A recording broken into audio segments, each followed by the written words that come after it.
nifas. Ya, jadi sama seperti haid tadi contohnya. Apabila 5 menit sebelum azan maghrib melahirkan dia, ya, nifas wiladah. Yang kelima wiladah. Ya, nifas wiladah. Wiladah itu melahirkan, nifas itu darah setelah melahirkan. Ya. Jadi 5 menit keluar anaknya. Nah, batal puasanya. Ya, nifas juga sama. Nifas juga sama. Yang keenam adalah hilang akal. Ya, zawalul akal, hilang akalnya. Hilang akal yang bagaimana yang membatalkan puasa? Karena hilang akal itu para hadirin dan hadirat, mohon maaf ya, orang hilang akal itu ada 3 jenis. Yang pertama tidur itu hilang akal kan? Yang kedua pingsan, yang ketiga gila. Ini semuanya hilang akal. Jadi yang mana yang membatalkan puasa itu yang mana? Ya, yang membatalkan puasa adalah pingsan dan gila. Kalau tidur nggak batalin puasa. Ya. Apalagi tidurnya orang berpuasa ya pahala. Tidurnya orang berpuasa ya pahala. Naum shaim ibadah, tapi jangan tidur toh. Jangan tidur aja. Tapi gini, kalau seandainya kita keluar nggak tidur, mudaratnya lebih besar. Melihat mata ini lebih baik tidur. Bangun sholat, tedung boleh, tidur lagi. Ya. Jadi kalau pingsan dan gila, kalau gila otomatis batal puasanya dan nggak boleh berpuasa. Kemudian pingsan, orang yang pingsan apakah batal puasanya? Lihat dulu. Kalau pingsannya mulai azan subuh pingsan dia, ada waktu sebelum berbuka dia sadar dari pingsannya, maka sah puasanya. Habis subuh pingsannya 5 menit sebelum azan maghrib bangun, alhamdulillah sadar. Ini tapi bukan pingsan beneran, pura-pura biasanya. Ya misal gitu, 5 menit sebelum azan maghrib sadar dia, alhamdulillah sadar. Sah puasanya. Sholatnya gimana ya? Diqodho, dibayar sholatnya. Tapi kalau pingsannya sama sekali nggak sadar, mulai habis subuh pingsan sampai orang selesai tarawih baru sadar dari pingsannya dia. Ya. Maka hukumnya tidak sah puasanya. Ya, tidak sah puasanya. Ini yang ketujuh ya. Yang ketujuh adalah zawal akal. Ya, yang kedelapan adalah murtad. Ya, yang kedelapan adalah murtad. Jadi orang kalau ngomong aneh-aneh ketika berpuasa yang menyebabkan dia murtad, orang murtad itu contohnya agama ini sama kan tujuannya sama, murtad, keluar dari Islam, nggak boleh. Orang kan gitu, toleransi yang kebablasan. Ya, ada orang non muslim, kita menghargai mereka karena saudara kita sesama bangsa satu tanah air Indonesia, kita hargai. Tapi berbicara masalah Tuhan, hati-hati. Berbicara masalah Tuhan ini hati-hati.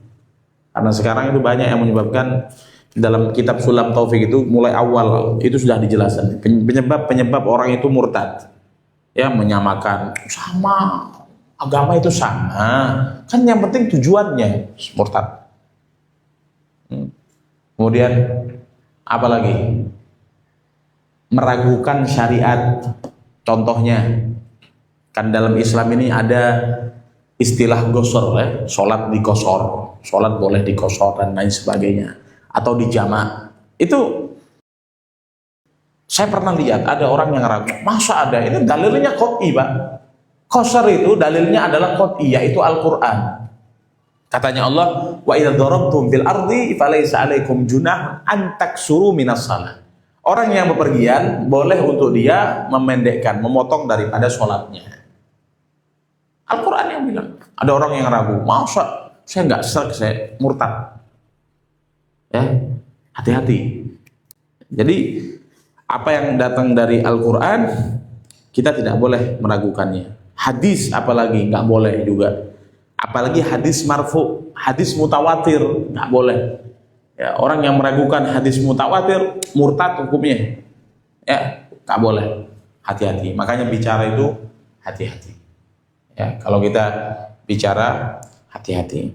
Kemudian yang kesembilan, yang terakhir adalah ini hanya sebagian ulama berpendapat, ya, tapi mayoritas hanya mengatakan mengurangi pahala puasa, hanya mengurangi sebagian. Tapi sebagian ulama, tapi perlu kita, kalau menurut saya sih batal puasanya, nggak ada pahala. Ya buat apa, sama aja kan? Karena nggak ada pahalanya. Apa itu? Ghibah, bohong, saksi palsu, ya. Kemudian apa lagi? Kata Nabi, khamsun yufattirna shaim, 5 hal yang membatalkan puasa. Yang terakhir ini, apa itu? Bohong, dusta yang pertama. Kemudian saksi palsu. Ketika siang hari Ramadan jadi saksi, tapi saksi palsu, batal puasanya. Kemudian ghibah, ngomongin orang ketika puasa Ramadan, batal puasanya udah. Ya. Sebagian ulama mengatakan nggak dapat pahala. Ya sama aja, apa yang dicari? Kita puasa nyari apa? Pahala. Kemudian apa lagi? An-namimah. Ya, adu domba. Siang hari Ramadan adu domba, ngomongin orang, batal puasanya. Nggak dapat pahala. Ya. Nah, jadi ini hal yang membatalkan puasa. Kita harus jaga ya. Makanya Ramadan itu luar biasa kalau kita menjaga diri. Ya.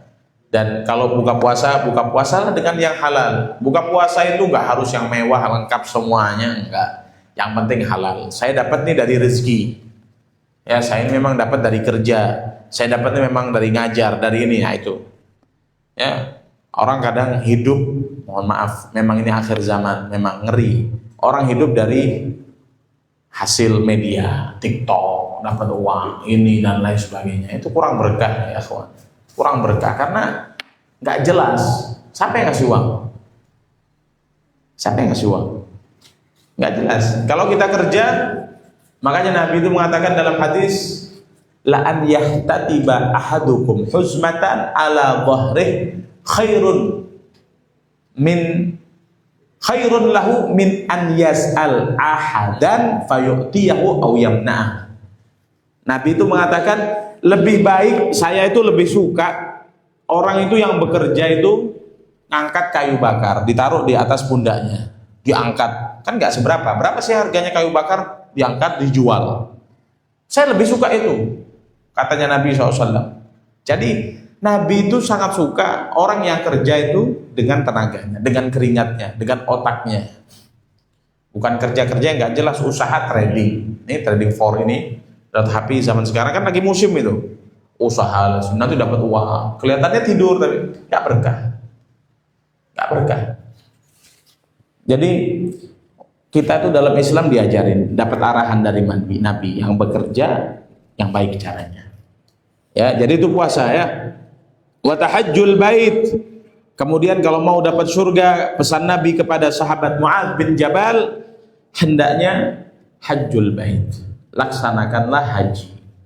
Ya, kalau mampu antaqsiduhu li ada'in nusuk, melakukan perjalanan untuk melakukan suatu ibadah. Katanya Sahibuz Zubat, Al-Imam Ibnu Ruslan, dia mengatakan wal hajju wal umratu marratan fil umri. Ya. Haji dan umroh itu wajib satu kali dalam seumur hidup kalau mampu. Ya.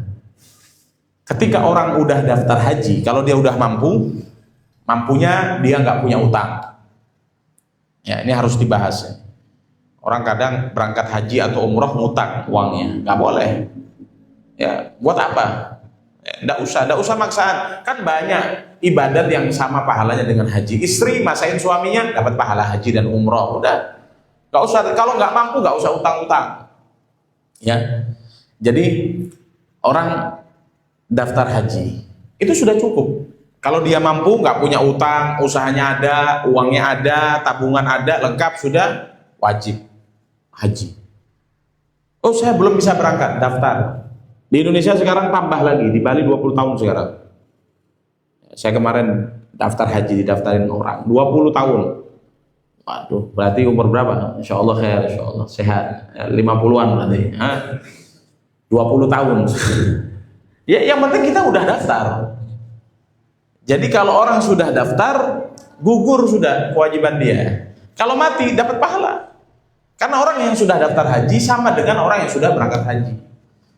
Karena kita aturan negeri dan lain sebagainya. Negeri punya aturan gini ya nggak perlulah sampai otot-ototan gitu. Saya mau haji furoda sampai ratusan juta. Keluargamu banyak miskin Mas Eko. Kecuali kita berlebihan uang ya nggak apa-apa. 350 juta Pak furoda itu. 500 ada, tapi 350 dapat. 350 bisa. Ya nggak usah seperti itu. Ya, umroh enak. Umroh uangnya daftarin haji, sebagian untuk umroh, selesai udah. Ya, tapi ya orang beda-beda. Kalau uangnya miliaran ya nggak apa-apa, bagus. Ya, kalau uangnya banyak. Tapi kalau hanya mengejar untuk bisa haji, ya punya uang cuma segitu, daftar aja. Masih banyak di sekeliling kita, ada anak yatim, ada anak nggak mampu, ada miskin, ada itu. Nah, jadi berangkat haji ya. Wa ta'ti bihi in istata'ta ilaihi sabila. Ya. Nabi itu umroh 4 kali. Sallallahu alaihi wasallam. Rasulullah itu umroh 4 kali. Haji satu kali. Dulu pernah udah berangkat haji Nabi, tapi nggak bisa masuk kota Mekah karena dihadang. Ya, akhirnya Nabi SAW cuma haji 1 kali. Haji yang pertama dan terakhir, namanya haji wada. Ya, namanya haji wada. Hajinya Nabi yang pertama kali dan yang terakhir kalinya, sallallahu alaihi wasallam. Dan orang juga berkali-kali berangkat haji. Ngapain juga? Kalau berlebihan, ini saya nggak ngomong kalau berlebihan. Kalau berlebihan bebas. Orang kaya bebas. You have money, you have power. Ya, kalau orang punya uang ya udah, kamu punya power. Kalau yang pas-pasan, artinya dia tuh pasti punya keluarga yang miskin, itu dibantu. Haji 3 kali, tapi pamannya kadang-kadang makan nggak bisa. Kadang-kadang saudaranya, lebih saudaranya, punya saudara, nggak bisa makan. Haji saudara yang lain 3 kali. Buat apa? Jadi ibadah itu ada yang muhim, ada yang aham.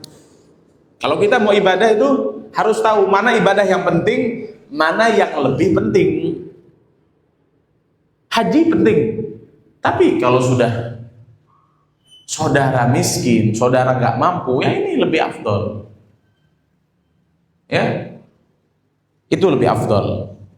Tsumma qala sallallahu alaihi wasallam. Kemudian berkata Nabi Muhammad sallallahu alaihi wasallam setelah mengatakan haji, Nabi SAW mengatakan, "Tsumma qala sallallahu alaihi wasallam, ala adulluka ala abwabil khair." Saya tunjukkan sekarang, wahai Mu'adz, pintu pembuka segala kebaikan. Ini pintunya ini. Ya, yang mau saya kasih tahu ini, kata Nabi, adalah pintu pembuka segala kebaikan. Apa kata Rasulullah SAW? Rasulullah mengatakan, as-saumu junnatun. Berpuasa itu jangan diremehin, kata Nabi. Karena puasa itu adalah benteng, perisai. Dari apa? Ay wiqayatun lisahibih min istila'is syahwah wal ghaflah. Yaitu hal yang membantu orang yang hobi di dalam berpuasa, baik wajib dan sunnah, ya, di dalam membantunya dia mengendalikan syahwat dan lalai sama Allah. Kita kalau nggak bisa khusyuk ibadah, coba seringin puasa. Kita kalau ada hajat yang belum dikabulkan, coba seringin puasa sunnah. Itu pembuka segala kebaikan. Yang belum dapat jodoh kayaknya terpuasa. Mungkin dengan puasa itu dikabulkan hajat dulu. Al-Imam Abdul Wahhab Asy-Sya'rani beliau bercerita, dulu di zaman Bani Israel ada orang yang punya hajat sama Allah 30 tahun doa nggak dikabulin. 30 tahun, kan umurnya orang dulu itu panjang-panjang, Pak. 30 tahun doa sama Allah nggak dikabulin. Makanya kita jangan nyerah. Kalau doa jangan nyerah, doa aja terus. Belum 30 tahun kan? Ya, baru setahun kadang nggak dikabulin udah nyerah. Jangan dong, semangat. Ya. Ya.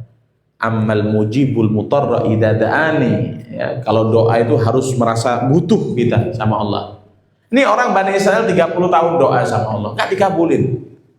Kemudian dia datang kepada salah satu daripada nabi. Datang ke salah satu nabi Bani Israel. Datang dia. Kemudian nabi ini menyarankan untuk berpuasa. Coba kamu berpuasa, puasanya nabi sebelum aku, yaitu Nabi Daud. Makanya dalam hadis itu Nabi mengatakan afdhalus shaum akhi Daud. Paling afdolnya puasa setelah Ramadan adalah puasanya saudara saya Nabi Daud. Puasa Nabi Daud itu sehari puasa, sehari enggak. Sehari puasa, sehari enggak. Terus seperti itu.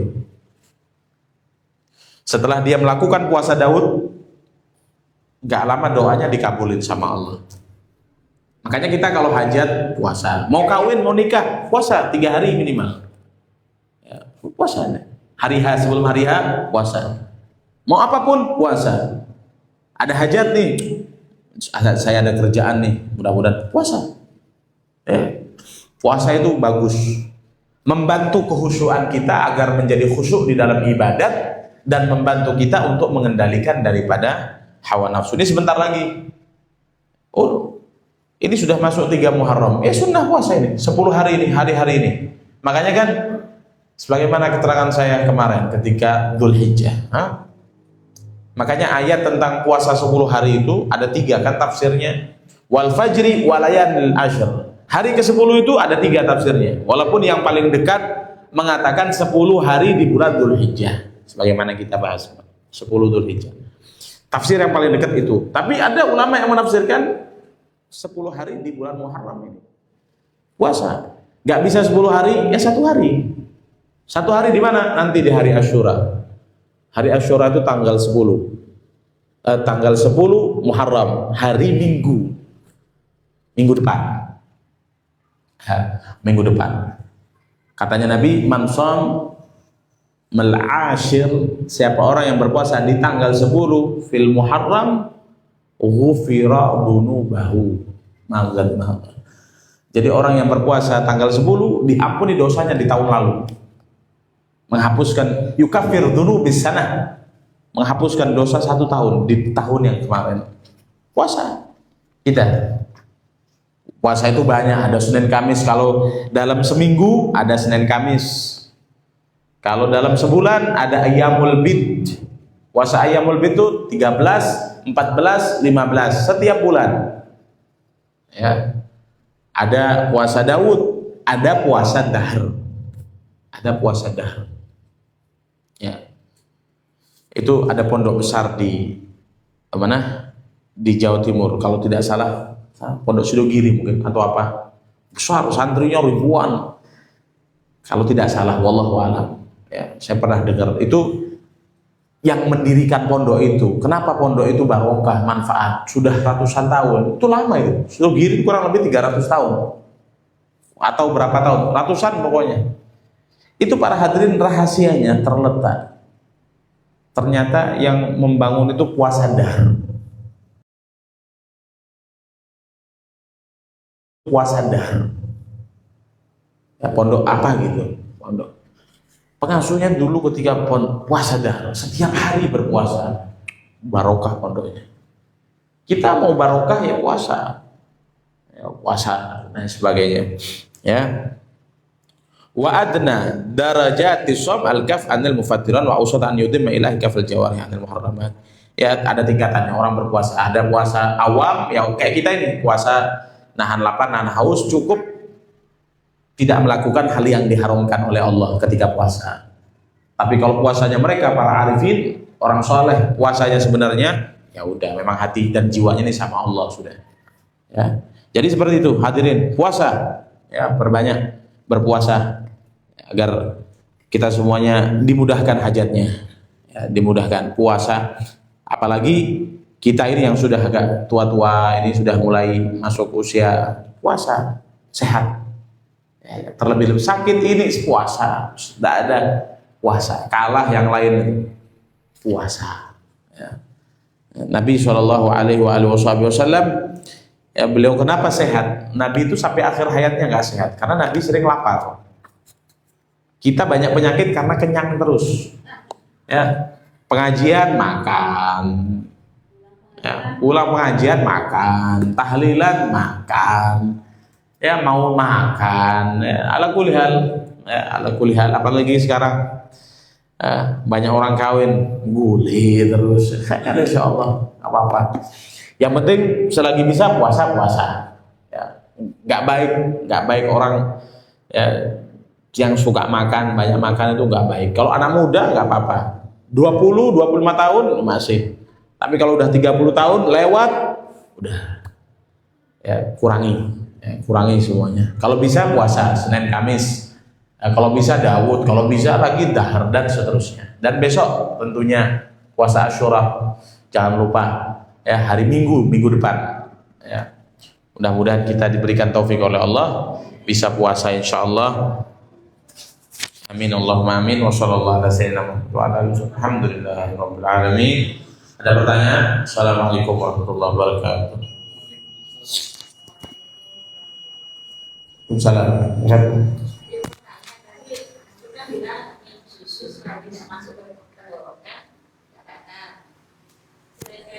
Saya kalau Ramadan itu maksa misalnya nyicip, tapi saya nyicip itu cuma di ujung lidah. Enggak ada. Tidak saya pegang dengan cuma. Boleh. Boleh. Yang penting jangan masuknya. Iya. Boleh. Masalah kosong juga kosong jangan itu sedangkan kita mampu dalam perjalanan misalnya mobil sendiri atau setiap waktu ada masjid. Sedangkan sunnah kata sudah dikasih mudah, kenapa ada kemudahan itu? Apakah benar itu lebih baik kosong daripada kita setiap jalan di masjid sholat aja? Bagi orang yang yakin adanya hukum kosor, maka lebih afdal bagi dia menyempurnakan sholat. Bagi orang yang yakin ya, saya yakin adanya hukum kosor itu saya yakin. Nah, afdal dia untuk menyempurnakan sholat. Nah, sholat 4 tetap 4. Kecuali bagi orang yang ragu adanya hukum kosor, maka afdal untuk dia mengkosor. Orang yang ragu lebih afdal bagi dia mengkosor. Kecuali pendapatnya Imam Abu Hanifah, bagi orang yang melakukan perjalanan 3 marhalah. 3 marhalah itu 123 km. Maka wajib bagi dia untuk kosor. Wajib. Tidak salah. Walaupun banyak masjid. Intinya bagi orang yang yakin hukum kosor itu ada, sholat sempurna lebih afdal. Artinya 4, enggak 2 ya. Allah Sudah.